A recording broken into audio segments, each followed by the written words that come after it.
الحمد لله رب العالمين وصلى الله على سيد الأنبياء والمرسلين وعلى جميع الأنبياء والمرسلين وعلى الملائكة المقربين وعلى آله وأصحابه أجمعين. إن الله وملائكته يصلون على النبي يا أيها الذين آمنوا صلوا عليه وسلموا تسليما.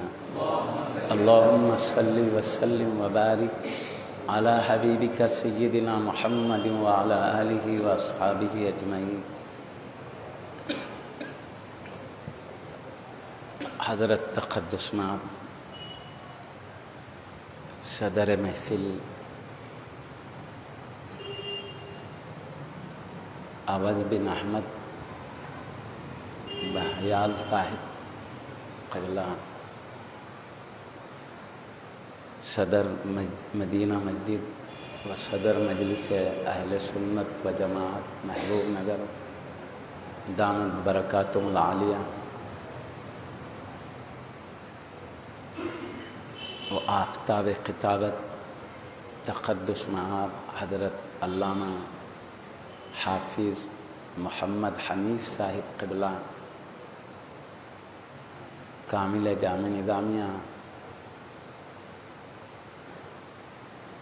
ادام اللہ فیودہم العالیہ، و جمیع معزز مکرم علماء کرام وارثین علوم مصطفیٰ صلی اللہ علیہ وسلم و بزرگان ملت دامت برکاتہم العالیہ، قابل قدر جمیع سامعین کرام حفظہم اللہ تعالی. ہم پر اللہ پاک کا بے حد احسان ہے کہ اس نے ہمیں اپنے گھر میں اپنے ولی کامل عارف باللہ شیخ الاسلام حقائق آگاہ معارف دستگاہ وحید زماں فرید دوران حضرت امام حافظ محمد انوار اللہ شاہ فاروقی بانی جامع نظامیہ علیہ الرحمت و رضوان کے ذکر شریف کی مبارک محفل میں حاضر ہونے کا شرف عطا فرمایا ہے. ہم کو اپنے پاک پروردگار کے ایک ایک انعام پر شکر گزار رہنا چاہیے. اس مجلس کے بانیان حضرت تقدس مآب علامہ حافظ اسماعیل صاحب قبلہ اور آپ کے ذاتیاں جو کاملین نظامیہ ہے، انہوں نے انعقاد کیا ہے اس جلسے کا، کیونکہ یہ جامعہ مادر علمیہ ہے. جیسے ماں سے دودھ پی کر اپنے بدن کو قوت ملتی ہے، جامعہ سے علم حاصل کر کے روح اور قلب کو قوت حاصل کرنے کی جگہ ہے. اس سے ہمارے ایمان کی، ہمارے اعمال کی اور دین و دنیا دونوں کامیابیاں حاصل ہو رہی ہے، کیونکہ علم ایک نور ہے اور اسلام کی زندگی ہے. علم نہیں ہے تو پھر اسلام نہیں ہے، علم نہیں ہے تو آدمی تاریکی میں ہے. علم ہی کی برکات سے آدمی کو نور حاصل ہوتا ہے. اسی نور کی روشنی میں اللہ اور اس کے رسول کے قرب کے راستے طے کر سکتا ہے. اندھیرے میں یہ راستے نظر نہیں آتے. جیسے دنیاوی روشنی میں دنیا کے راستے طے ہوتے ہیں، علم کی روشنی میں اللہ و رسول کے قرب کے راستے طے ہوتے ہیں، اس کی رضا کی منزلیں طے ہوتی ہیں. اس لیے علم ایک عظیم دولت ہے. اللہ پاک کے عظیم بے مثل حبیب سیدنا محمد الرسول اللہ صلی اللہ علیہ وسلم نے حضرت کو اسی علم کو پہنچانے کے لیے دکن بھیجا ہے۔ دو وجہ سے حضرت کو سیدی محمد الرسول اللہ صلی اللہ علیہ وسلم نے سیدی امام حافظ محمد انوار اللہ شاہ فاروقی علیہ رحمت و رضوان کو دکن بھیجا۔ ایک تو علم کی شمع روشن کریں، دوسرے پاکیزہ عقیدے کی تعلیم دیں، ان کے اعمال کو سنواریں۔ اس مقصد کے تحت اللہ کے حبیب صلی اللہ علیہ وسلم نے حضرت سیدی بانی جامعہ قبلہ علیہ رحمت و رضوان کو دکن میں بھیجا، اور جس غرض سے حضرت تشریف لائے حبیب پاک کے حکم سے اس مقصد میں آپ نے کامیابی حاصل کی۔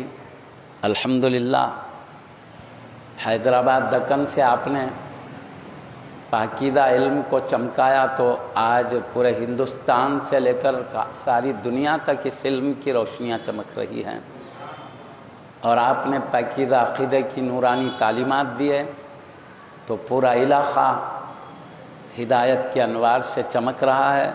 اس کے انوار پورے عالم تک پہنچ رہے ہیں۔ آپ نے علم دین کی بھی رہنمائی فرمائی، صحیح عقیدے کی بھی، اچھے اعمال کی بھی رہنمائی فرمائی۔ ہم نے اپنے باصفا عالم جلیل علامہ مفتی حنیف صاحب قبلہ دامت برکاتہم العالیہ سے نورانی بیان سننے کا، بصیرت افروز بیان سننے کا شرف حاصل کیا ہے۔ آپ نے حضرت کی عظمت، رفت، شان اس بیان سے سمجھا ہے۔ معزز سامعین کرام، بطور تبرک کے میں کچھ باتیں عرض کر کے اپنی بات کو سمیٹ لیتا ہوں۔ حضرت کو عاشق رسول اللہ کہا جاتا ہے۔ اس کی وجہ یہ ہے کہ آپ قندھار شریف اپنا شہر چھوڑ کر، جو ناندیڑ کے گھنٹہ بھر کے راستے میں ہے، مہاراشٹرا کا ایک علاقہ ہے، کئی مرتبہ آپ حج کے لیے تشریف لے گئے، ایک ہی حج ادا کر لے تو ذمہ داری ساقط ہو جاتی ہے، لیکن باقی حج تو بھی اللہ اور اس کے رسول کی محبت کی بنیاد پر ہے۔ ایک مرتبہ آپ نے عزم کر لیا کہ میں حبیب پاک کی دربار میں رہ جاؤں گا، کیونکہ جب بھی کعبہ شریف کا حج کوئی بھی مسلمان کرتے ہیں تو مدینہ شریف کی ضرور حاضری دیتے ہیں۔ یہ تو اولیاء اللہ ہیں، اب یہ کیسے حاضری کو چھوڑ سکتے ہیں؟ جبکہ اللہ کے حبیب صلی اللہ علیہ وسلم نے فرمایا، من حج ولم یزرنی فقد جفانی، جس نے حج کیا لیکن میری زیارت نہیں کیا تو مجھ پر ظلم کیا۔ تو ایک ظلم ہے، جس ذات بابرکات سے ہم نے ایمان سیکھا، اعمال سیکھے، حج کے سلیقے سیکھے، آپ ہی کے بتائے ہوئے طریقے پر حج کی سعادت نصیب ہوئی، پھر بھی سکھانے والے مصطفیٰ سے منہ موڑ کر واپس چلے جائیں، یہ جفا، ظلم ہی سمجھا جائے گا۔ اسی لیے پیارے نبی نے فرمایا، حج کیے لیکن میری زیارت نہیں کی، اس نے ظلم کیا۔ اگر آقا کا ارشاد نہ بھی ہوتا تو عاشقین نبی کی بارگاہ کی حاضری کے بغیر لوٹتے نہیں۔ تو عام چاہنے والوں کی شان ہے تو اولیاء اللہ انتہائی درجے نبی سے عشق کرنے والے ہوتے ہیں۔ آپ مدینہ شریف جب بھی حج کرتے تشریف لے جاتے، اب ایک بار عزم کر لیے کہ میں مدینہ شریف چھوڑوں گا نہیں، گھر جاؤں گا نہیں، تو آپ نے جبکہ آپ کے ساتھ کے قافلے والے چل رہے واپس، کرے حضرت چلیے واپس لوٹنے کا، کہا تم لوگ جاؤ، تو سب کو کہا آپ چلے جاؤ، میں نہیں آؤں گا، آپ اکیلے رک گئے، سب چلے۔ تو آپ نے اپنے گھر کو چھوڑا، خاندان کو چھوڑا، حالانکہ جس جگہ آدمی پیدا ہوتا ہے وہ جگہ محبوب ہوتی ہے، خاندان انتہائی محبوب ہوتا ہے، سب محبوبوں کو چھوڑا مصطفیٰ کے لیے، اپنے حبیبوں کو چھوڑا خدا کے حبیب کے لیے، تو سب کو چھوڑ کر حبیب کے دربار کو اپنانا چاہا، یہی عشق ہے۔ ایک محبت ہوتا ہے، ایک عشق ہوتا ہے۔ محبت بھی چاہنے کو کہتے ہیں، لیکن چاہت جب انتہا کو پہنچ جاتی ہے تو اسے عشق کہا جاتا ہے۔ آپ کی محبت کی انتہا یہ ہے، سب چھوڑ دیا ذات مصطفیٰ کے لیے، اس لیے آپ کو عاشق رسول اللہ کہا جاتا ہے۔ مگر امتحان بھی عاشقوں سے عجیب قسم کا ہوتا ہے، وہ سب چھوڑ کر مصطفیٰ کے قدموں میں رہنا چاہتے ہیں، لیکن خواب میں نبیوں کے سلطان رونق افروز ہو کر فرماتے ہیں، جاؤ دکن جا کر تم ہمارا علم پہنچاؤ، ہماری پاکیزہ تعلیمات پہنچاؤ۔ یہ کیسے نازک اوقات ہے جبکہ ایک چاہنے والے کو بارگاہ سے دور ہونے کا حکم مل رہا ہے۔ یہ اللہ کے حبیب کا حکم ہے، حبیب حکم دے کے بھیج رہے ہیں، تو نفسیاتی طور پر ایک عظمت کا اظہار ہوتا ہے کہ میرا کتنا بڑا مقام ہے کہ اللہ کے حبیب مجھے انتخاب کر کے بھیج رہے ہیں۔ اس وقت حبیب کے انتخاب پہ نظر نہیں ہے حضرت کی، اس وقت حبیب کے قدموں سے جدائی کا غم لگا ہوا ہے آپ کو۔ جیسے محمود غزنوی بادشاہ ہے، اپنے غلام ایاس سے کہا تم کو فلاں علاقے کا ہم والی اور ذمہ دار بنا کے بھیج رہے ہیں۔ اب تک کیا غلامی کرنے والے اب لوگوں پہ حکمرانی کرنے کے لیے انتخاب کیا جا رہا ہے، تب کتنی خوشی کا موقع ہے۔ لیکن یہ فرمان سنے تو ایاس کی آنکھوں سے آنسو رواں ہو گئے۔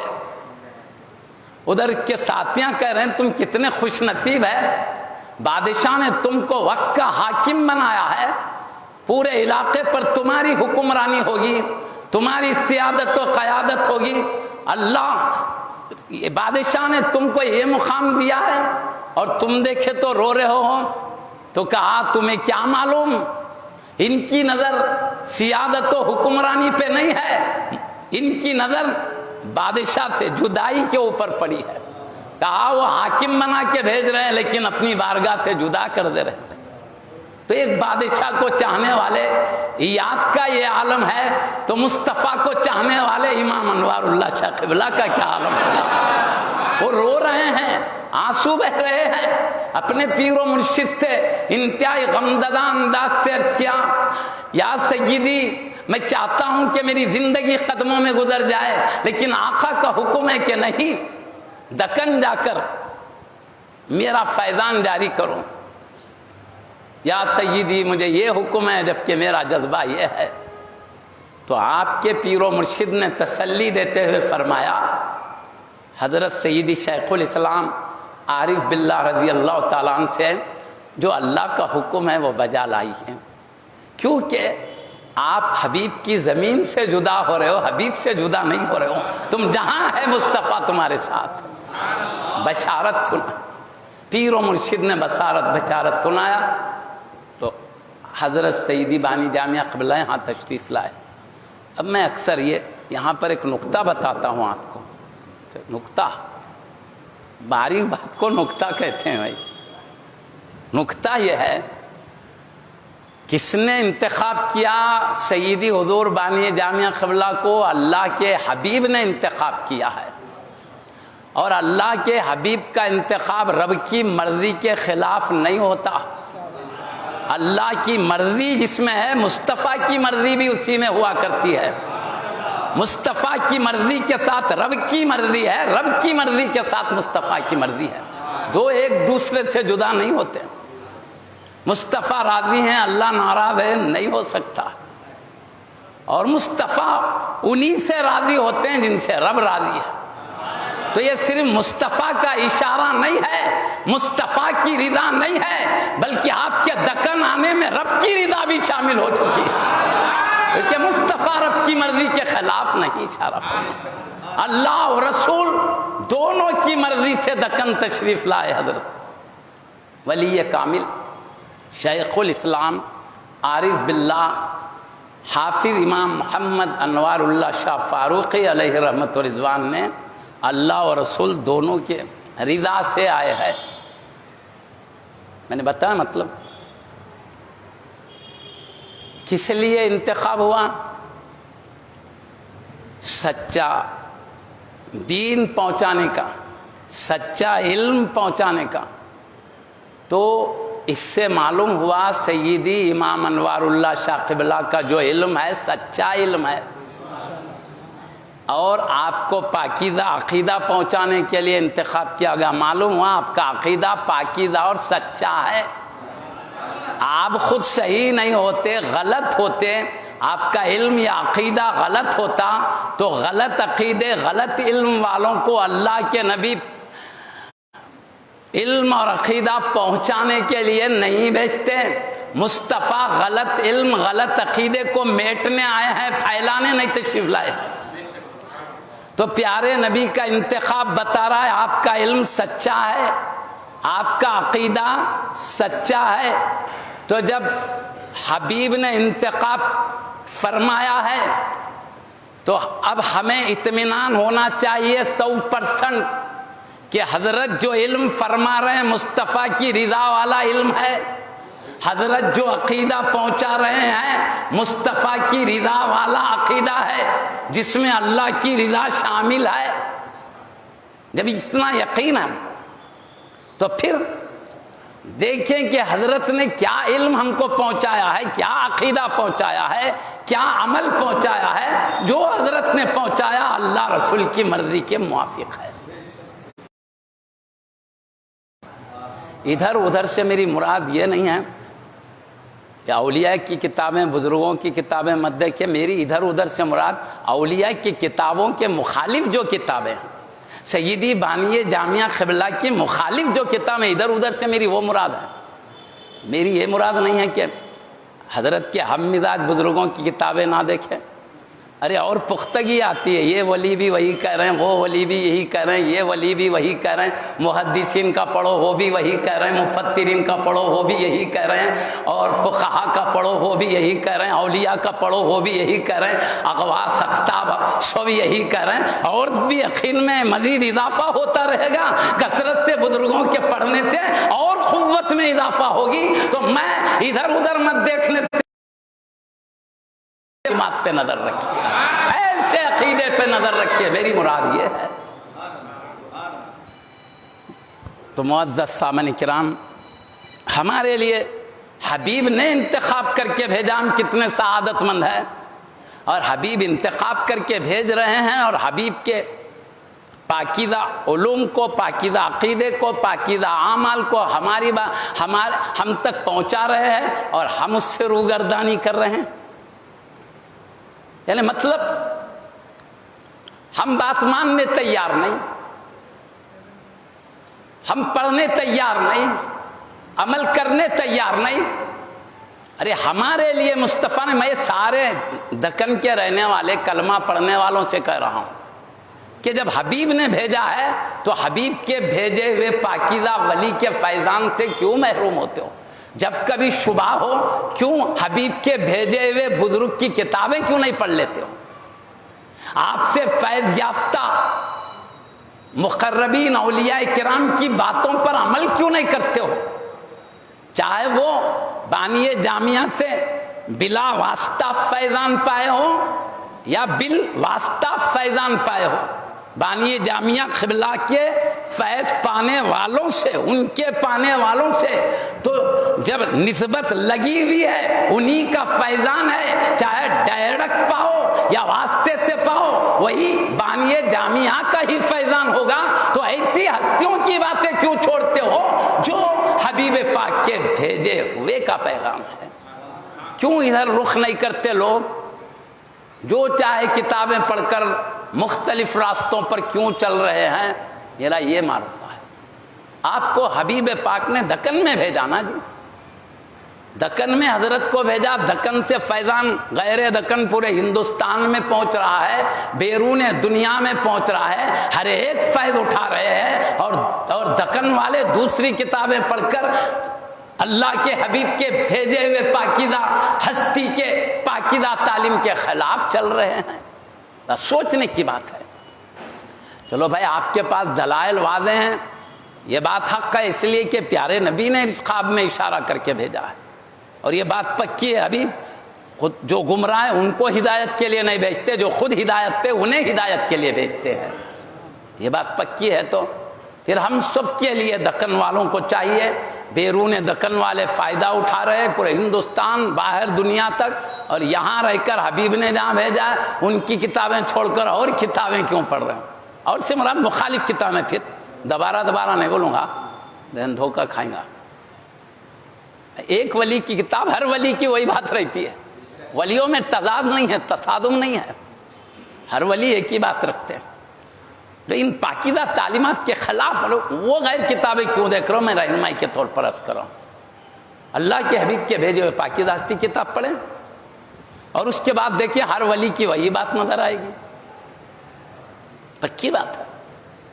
تو میں معزز سامعین کرام اور تھوڑی وضاحت کر دوں، خواب پیارے نبی کا ہے، اللہ کے حبیب کا حکم ہے خواب میں، پیارے نبی نے خواب میں ارشاد فرمایا، اور یہ بات پکی ہے، احادیث شریفہ سے ثابت ہے کہ پیارے نبی فرماتے ہیں من رانی فی المنام فقد رانی، جس نے مجھے خواب میں دیکھا مجھے ہی کو دیکھا ہے۔ اور ایک حدیث ہے من رانی فی المنام فقد رال حق، جس نے خواب میں مجھے دیکھا حق دیکھا، سچ دیکھا، یعنی دھوکہ نہیں ہوا۔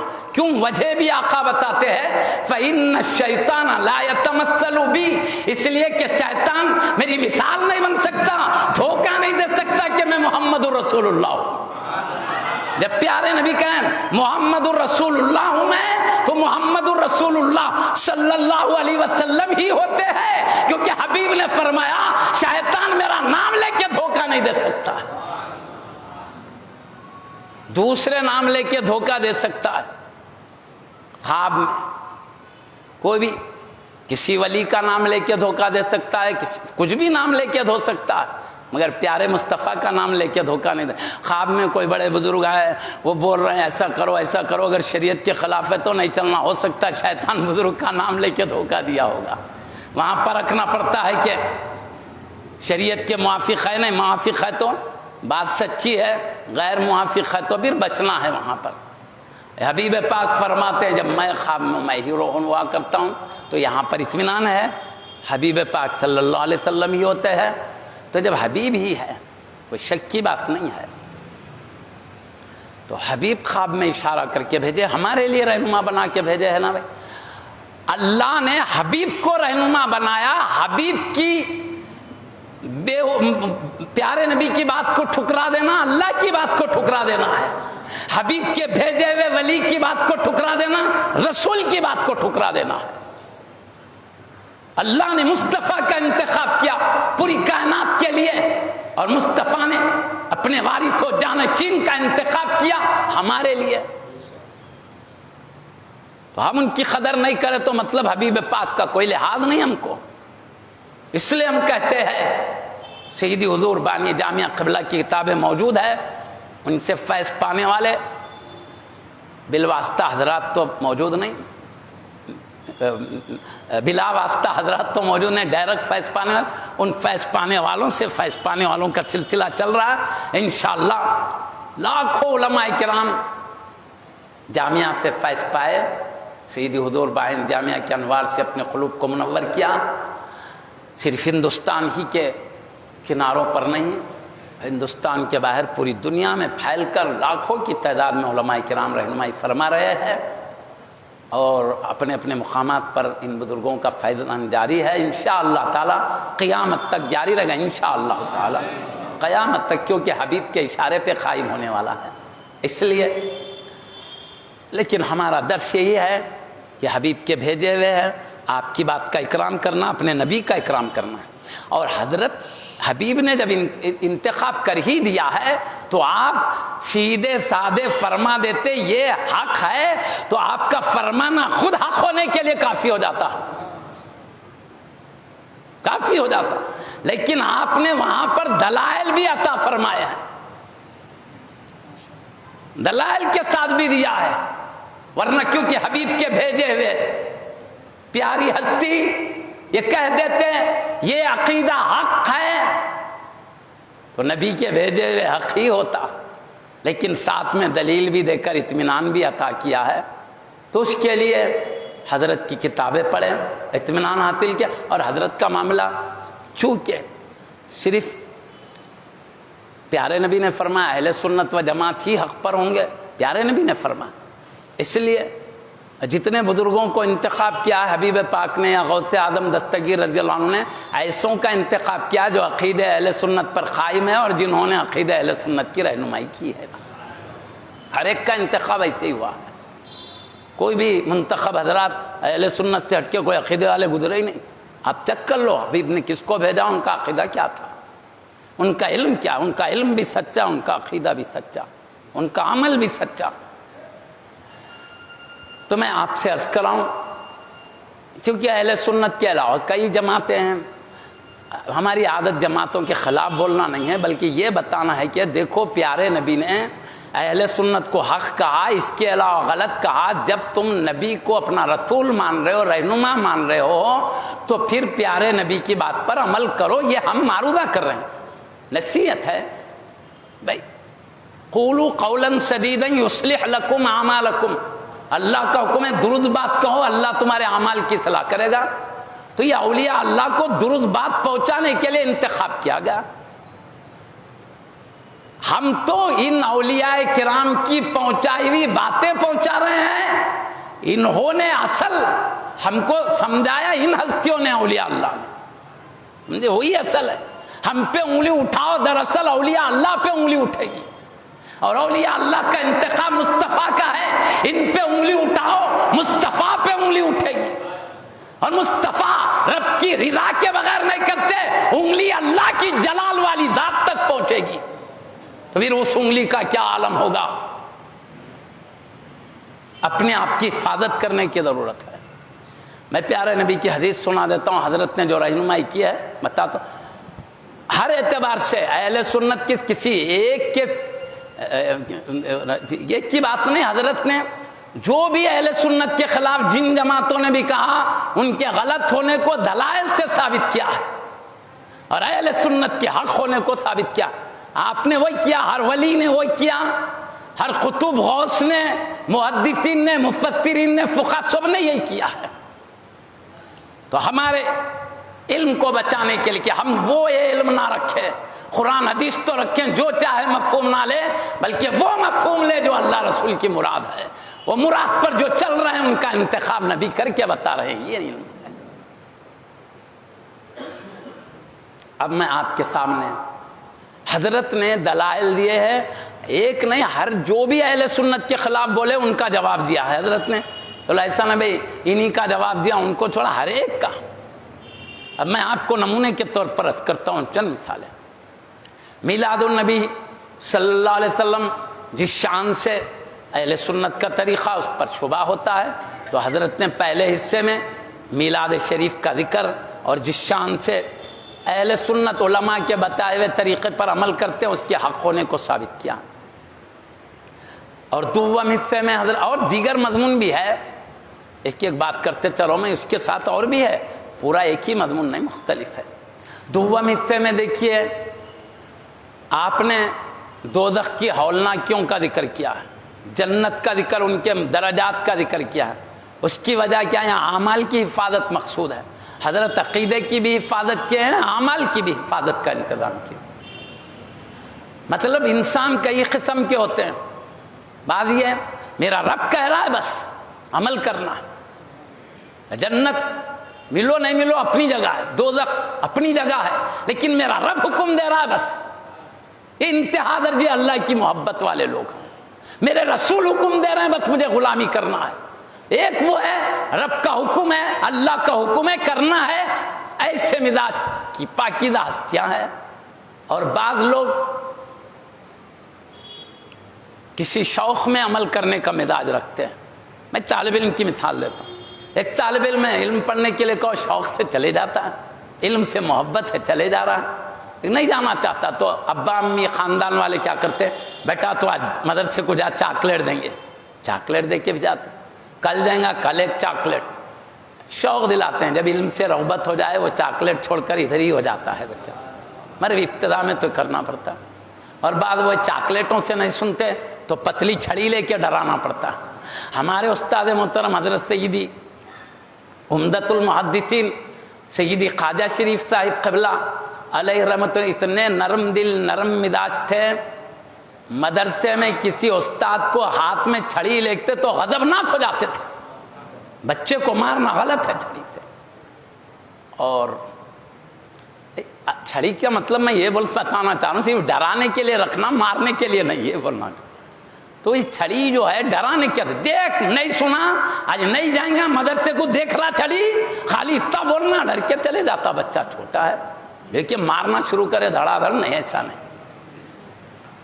چوروں کو مارتے بھائی پھر چوری نہیں کرنا، بلکہ بچہ ابھی معصوم ہے، اسے کیا معلوم، سمجھا محبت پیار سے، خالی ڈرانے کا ہے. سمجھے نا بات کو.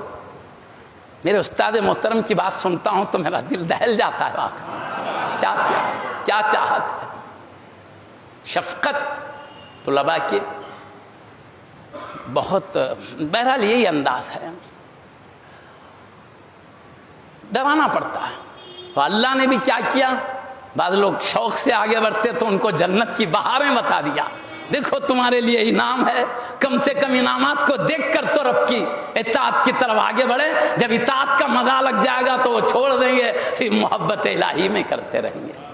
عباس کو دوزخ کا خوف دلایا گیا، وہ جلال غضب آگ کے شعلے، اللہ اکبر، ایک ایک شعلہ پہاڑ سے بھی بڑا بڑا ہے.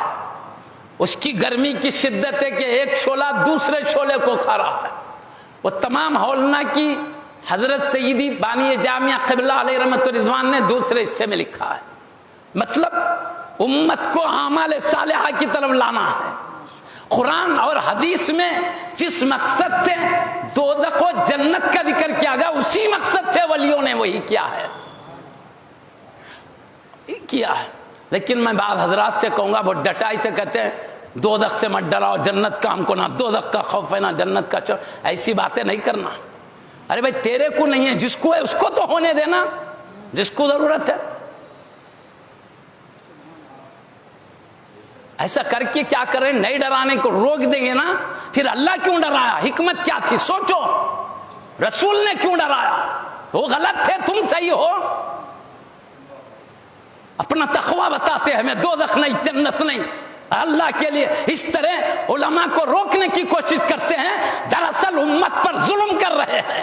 اللہ کو معلوم ہے امت کا مزاج ایک جیسا نہیں ہے، مختلف مزاج ہے. کس کو کیسے طریقے سے لانا اللہ جو جانتا ہے، ملا کیا جانے. اس قسم کی باتوں سے ہمیں مت روکا کرو.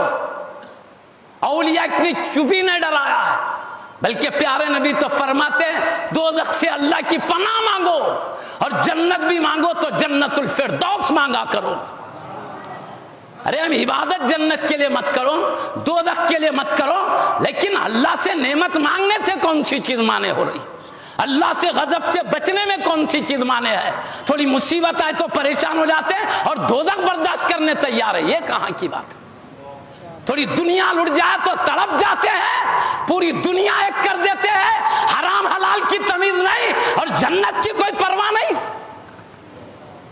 جنگلوں میں رہ کے بتاؤ اولیاء اللہ کی طرح جنت کی ضرورت نہیں، تو یہ کیوں دنیا کے پیچھے پڑے ہو.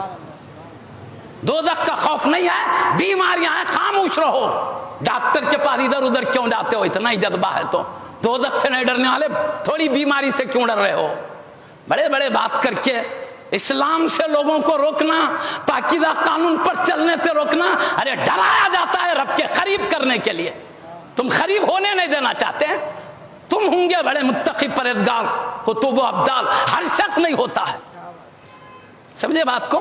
جو واقع ابدال اختاب اغوات صرف اللہ کے لیے عبادت کرنے والے، اللہ ہی کے لیے زندگی گزارنے والے، انہوں نے نہیں روکا کبھی، بلکہ وہ بھی مصطفیٰ کے حکم سے اللہ کی دربار میں عاجزی کرتے رہے. جنت بھی مانگے، دوزخ سے پناہ بھی مانگا. تم ان سے بڑے ہو گئے ہو. ہاں علماء نے کہا دوزخ جنت کی پرواہ عبادت کے لیے کی کہا ہے بزرگوں نے. بھائی جنت کے شوق میں پڑنے کا مزاج چھوڑو، دوزخ سے خوف کرنے کا مزاج چھوڑو، اللہ کی محبت میں کرنے کا مزاج پیدا کرو، یہ بتایا ہے. یہ نہیں کہ جنت سے بے نیازی کا درس کسی بزرگ نے نہیں دیا، دوزخ مانگنے سے کسی بزرگ نے نہیں روکا ہے. آج کل ہو رہا تو میں بول رہا ہوں. تو حضرت نے دوم حصے میں، کیونکہ میں اس لیے بول رہا ہوں بول کے بعد ارے ہم نہیں ڈرتے بولے تو پورا دوم حصے کی توہین ہونے کی برابر، اس لیے میں اس کی اہمیت بتانے بولنا پڑا اتنا. دوم حصے میں حضرت نے دوزخ کا شوق و خوف بھی بتلایا ہے احادیث قرآن کی روشنی میں، اور جنت کے بہاریں جملہ 100 درجے وہ سب بتایا. سوم درجے میں، سوم حصے میں حضرت نے مختلف کتابیں میں 11 حصے کا چھاٹفا مت کرو تھوڑا. تو تیسرے حصے میں کیا بتایا حضرت نے؟ اللہ تعالیٰ کی معرفت کا کچھ اشارہ فرما اور اس کی وضاحت فرما. من عرف نفسہ فقد عرف ربہ، جو اپنے نفس کو پہچانا وہ اپنے رب کو پہچانا. کیسا نفس کو پہچاننے والا رب کو پہچانتا تھوڑی وضاحت کر کے بتایا ہے. میں آپ کو بتاؤں حضرت نے تھوڑا سا، حضرت نے جو بتایا کیسے ہمارے لیے رہنمائی کی، کیسے پیچیدہ مضمون کو کتنا آسان کر کے بتایا ہے. اپنے نفس کو پہچان لیا تو رب کو پہچانے وہ کیسا تو آدمی پریشان ہوتا نہیں. حضرت بتایا دیکھو نفس سے مراد روح، یہاں نفس سے مراد روح ہے.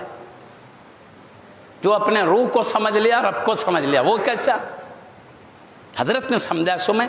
اب وہ حضرت جس شان سے سمجھا وہ تم نہیں بتا سکتے، ہم اپنے الفاظ میں پاکیزہ کلمات کو ہم اپنی زبان میں وہ ہے نہیں.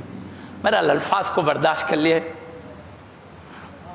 خیر ہم آپ کو حضرت کی کتاب دیکھ لیجیے آپ، پیارے پیارے کلمات اور پیارا مفہوم اور اعلیٰ درجے کی باتیں وہاں ملے گی. ہم اس کا شارفام اپنے الفاظ میں بول دے رہے ہیں. حضرت نے بتایا دیکھو روح دیکھتی ہے، روح سنتی ہے، روح بولتی ہے، روح سمجھتی ہے نا. روح تصرفات کرتی ہے بدن میں. بھائی روح ہے نا، روح ادھر ادھر لے کے جاتی. روح نہیں ہے تو پڑاوا نہیں رہتا بدن.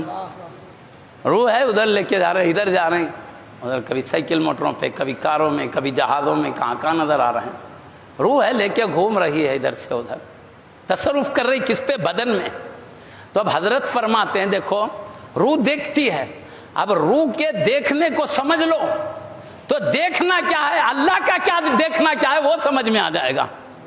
ورنہ ایک اندھے کو کیا معلوم دیکھنا کس کو کہتے ہیں؟ پیدائشی اندھا. اسے کیا معلوم دیکھنا کیا چیز ہے. ہم روح کو دیکھیں یہ دیکھنے والی ہے تو ہمیں سمجھ میں آتا دیکھنا کیا ہے. تو ہمارے دیکھنے کو سمجھے تو اللہ بصیر ہے، دیکھنے والا ہے، وہ دیکھنا کیا ہے وہ آسانی سے سمجھ سکتے ہیں.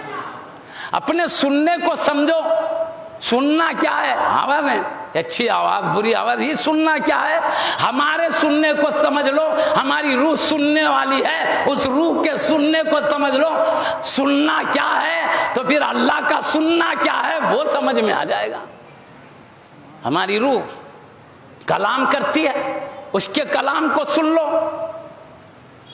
معافی ضمیر کو بتاتی، اس کو سمجھ لو. تو بولنا کیا ہے، کلام کیا ہے سمجھ میں آتا ہے.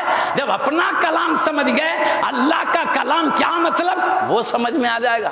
اگرچہ فرق بتایا اللہ کے کلام میں بندے کے کلام میں، اللہ کے سننے میں بندے کے سننے میں، اللہ کے دیکھنے میں بندے کے برابری کچھ بھی نہیں ہے، بہت بڑا فرق ہے.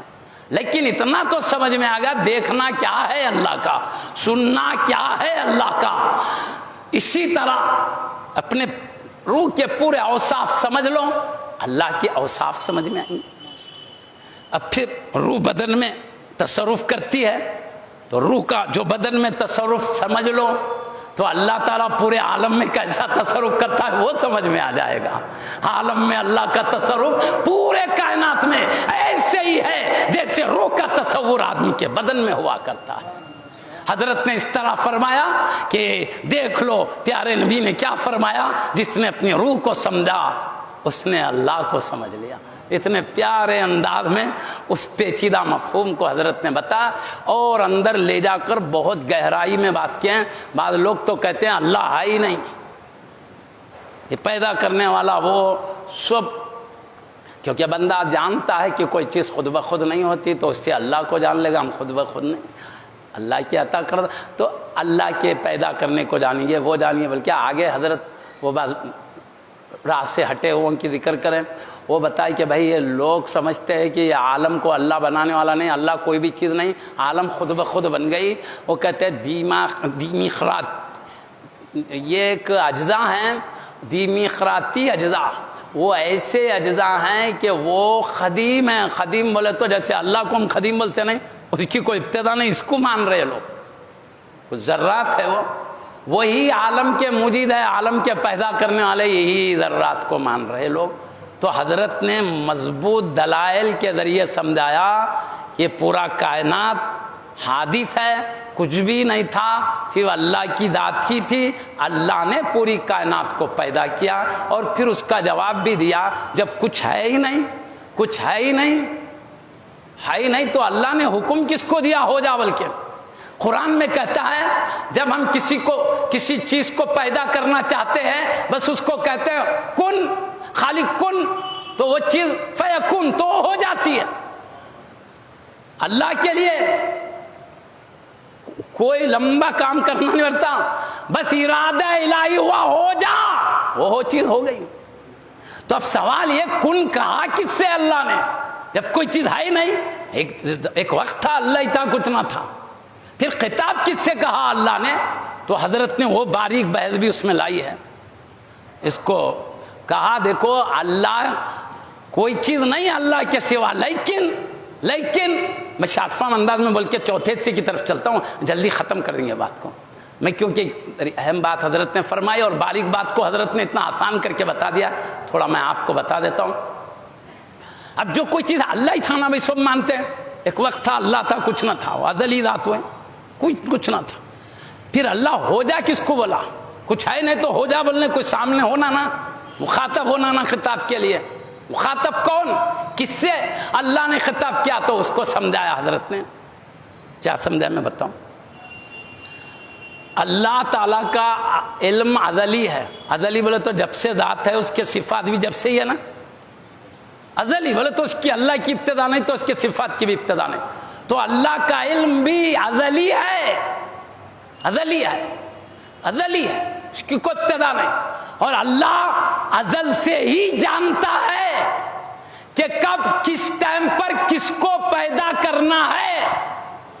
تو اللہ جس کو جانتا ہے، یہ جاننا علم ہوا اللہ کا، اور جس کے بارے میں جانتا ہے وہ معلوم ہوا، معلوم ہے، وہ اللہ کو معلوم ہے میرے حبیب کے نور کو کائنات میں سب سے پہلے پیدا کرنا ہے، میرے انبیاء کو اس شان سے پیدا کرنا ہے، میرے مقربین کو اس عظمت سے پیدا کرنا ہے، میری زمین آسمان کو ان کی اندر کی چیزوں کو اس شان سے پیدا کرنا ہے، اس وقت پیدا کرنا ہے۔ اللہ کو ازل سے علم ہے، تو اللہ کا علم ازلی، تو اللہ جس کے بارے میں جانتا ہے وہ اللہ کا معلوم ہوا، تو معلوم الہی، معلوم الہی، تو اللہ کے علم کے ساتھ تقدیر کے طور پر معلوم الہی بھی ثابت ہے، حضرت نے فرمایا۔ تو یہ معلوم الہی کو بھی حضرت نے کہا علم بھی ازلی ہے، اور اللہ کا علم جس معلوم سے تعلق رکھتا ہے وہ بھی ازلی ہے، جس کا نام آیان ثابتہ رکھا ہے، یعنی اللہ کے علم میں یہ چیز ثابت ہے۔ ایک ہے بالکل عدم، کبھی وجود ہو ہی نہیں سکتا، عدم، خالص عدم، وہ مخاطبت کے بھی لائق نہیں ہے، اس سے خطاب بھی نہیں کیا، ہے ہی نہیں، یہ بالکل نہیں ہے، نہیں، اللہ کے علم میں ہونے سے اس کو عین ثابت ہونے کا شرف حاصل ہے، اور وہ بھی ازل سے ہی، علم کے ساتھ ہی معلوم کو بھی، زمانے میں دونوں ایک ساتھ ہے، فرمایا حضرت، جہاں علم ہے وہیں معلوم، رتبے کے طور پر علم معلوم بعد میں، لیکن دونوں ایک ساتھ، اللہ کے علم معلوم کا معاملہ الگ فرمائے۔ تو وہ علم ازلی میں ہم بھی اللہ کے علم میں معلوم ازلی ہوئے، اس کا نام آیان ثابتہ رکھا۔ تو تو اب حضرت فرماتے ہیں کیونکہ علم میں اللہ کے موجود ہے اس لیے وہ مخاطبت کا حق رکھتا ہے، وہ اس سے خطاب کیا جا سکتا ہے، اس لیے اللہ نے جو ازل سے علم ہے اسی کو خطاب فرمایا، اور خطاب کے ساتھ ہی اللہ کو کچھ کرنا نہیں پڑا، بس ادھر ارادہ ہوا، ہر چیز اسی وقت پیدا ہوتے رہی۔ صرف ارادے کا تعلق حادث ہے، علم قدیم ہے، اس کا تعلق حادث ہے۔ علم تو پہلے سے ہے، جب اللہ کے نبی کے نور کو اللہ نے پیدا کیا تو تعلق بعد میں ہوا ہے، تعلق حادث ہے، علم قدیم ہے۔ نور مصطفیٰ علم الہی سے تعلق رکھنے کی وجہ سے وہ نور بھی ازلی نور ہے، لیکن اس کے ساتھ ظہور کا تعلق حادث ہے۔ اسی طرح پوری کائنات کا معاملہ ہے۔ حضرت نے سوم حصے میں، اب کہاں بھائی کچھ ہے ہی نہیں تو کیسا پیدا ہوتے، نہیں مان کے بولے نہیں، اس میں دیمی خراتی اجزاء قدیم ہیں، وہ ہم جیسے اللہ کو قدیم مانتے ہیں، یہ لوگ مادے کو مخلوق کو قدیم مان رہے، مانگ کے کہتے ہیں یہی اجزاء عالم کو پیدا کرتے ہیں۔ ہمارا عقیدہ ہے اللہ کے سوا کچھ بھی قدیم نہیں، صرف کائنات رب کے حکم سے بنی ہے۔ تو اب سوال ہوتا ہے کچھ نہ تھا تو کیسے؟ تو حضرت نے پیارے انداز میں بتایا اللہ کے علم میں ازلی ہے، اور علم کے ساتھ معلوم پایا جاتا ہے تقدیر کے طور پر۔ اس طرح اللہ کے علم میں جو معلوم ہے اللہ کا خطاب بھی اسی معلوم کے ساتھ ہوا، اس طرح کائنات وجود میں آئی، اور جو جو قیامت تک ہوگا اسی کن کے ساتھ ہوتا رہے گا۔ درود و سلام، درود و سلام، شیخ الاسلام، شیخ الاسلام، درود و سلام، درود و سلام، شیخ الاسلام، شیخ الاسلام۔ تو جو لوگ عقل کی بنیاد پر کوئی ہے نہیں تو ہوتا کیسا کا جواب حضرت نے بڑے پیارے انداز میں، اور ٹائم بھی بہت ہو رہا ہے، ہمارے بیان آگے کو اللہ تعالیٰ اس نورانی محفل کو قبول فرمائے، اور حضرت سیدی شیخ الاسلام بانی جامعہ علیہ رحمت رضوان کا فیضان جو جاری ہے، اللہ تعالیٰ اس میں خیر برکت عطا فرمائے، اس پر عمل کی توفیق عطا فرمائے، اور ہر ایک کو خصوصاً دکن کے رہنے والوں کو سیدی حضور بانی جامعہ قبلہ سے آپ کے فیض یافتہ بالواسطہ جو علماء کرام ہیں ان سے آپ کی ڈائریکٹ کتابیں لکھی ہوئی ہے، اس سے فیض پا کر اپنے عقید و اپنے اعمال کو اصلاح کرنے کی توفیق عطا فرمائے۔